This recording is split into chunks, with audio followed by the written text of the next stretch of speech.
Pada suatu hari di atas pegunungan Cina terdapat sebuah kuil tempat di mana semua orang bisa belajar kungfu. Kuil ini ditempati oleh seorang kakek tua, yang mana pada hari itu dua orang muridnya, si gendut dan si kurus ini sedang terlambat. Melihat si gendut yang kesusahan berlari, si kurus ini pun muncul niat jahat. Ia pun lalu menyusulnya dan menyenggolnya hingga membuat bekal-bekal yang dibawa si gendut ini pun berhamburan. Walaupun tadi di luar mereka benar-benar heboh, tetapi saat di hadapan gurunya mereka tertib dan menghormatinya. Ini adalah saatnya sarapan di pagi hari, mereka pun saling tatap-menatap tuh. Tapi saat si kurus ini ingin mengambil makanan, langsung dihalangin tuh sama gurunya. Karena sebelum bisa memakan makanan ini, ada rintangan yang harus mereka lalui. Yaitu mereka harus melewati bambu-bambu ini dengan melompatinya, dan mengambil babi yang ada di ujung sana, lalu membawanya menyeberang kembali. Barulah setelah itu mereka bisa mendapatkan makanan. Si kurus berpikir kalau ini adalah tantangan yang begitu mudah baginya. Tapi berbeda dengan si gendut karena dia harus menjaga keseimbangannya. Dan pertandingan pun dimulai. Memang benar saja si kurus memang terlihat lebih santai, dan bahkan dia bisa melakukannya sambil menjahili si gendut tuh. Sampai hampir aja membuatnya itu terjatuh, bahkan di-recall-recallin tuh sama si kurus. Kita akui si kurus memang jago dan berhasil sampai duluan ke seberang sana.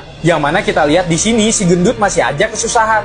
Tapi setelah si kurus itu sampai dan mencoba mengangkat itu babi, keberatan dong. Hingga membuatnya tuh sampai terjatuh lagi. Ia pun memiliki ide untuk melempar itu babi. Ternyata si babi itu malah berada tepat di depan si gendut. Si gendut pun lalu mengambilnya. Dia pun mencoba kembali dengan itu babi. Tapi si kurus kepikiran ide licik lagi nih. Dia pun mulai berayun dengan bambu itu dan melontarkan dirinya sendiri. Hingga dia berada tepat di atas pundak si gendut. Ia pun langsung mencurangi si gendut tuh, mengganggunya, bahkan menutupi matanya agar si gendut itu tidak bisa melihat. Dia pun bisa merebut kembali si babi. Lalu setelah itu dia menggunakan jurus tendangan kungfu. Ia pun langsung mengambil ancang-ancang lalu menendang itu babi dengan tendangan saltonya. Ternyata itu babi malah terlontar kembali ke belakang. Tapi si kurus ini malah terlempar ke depan hingga membuatnya tuh terjatuh. Si babi auto tepat mendarat di pelukan si gendut. Sampai pada akhirnya si gendutlah yang dapat memenangkan pertandingan ini, yang mana ia dapat membawa si babi ke seberang dengan selamat. Tapi si babinya ini sampai merinding gitu tuh karena dia takut banget dengan ketinggian. Dan setelah pertandingan ini pun si guru menepati janjinya, yang mana yang menang dialah yang akan mendapatkan makanan. Si gendut ini pun menikmati makanan itu dengan si babi, tapi si kurus yang selalu saja berbuat curang malah disuruh bersih-bersih dulu tuh.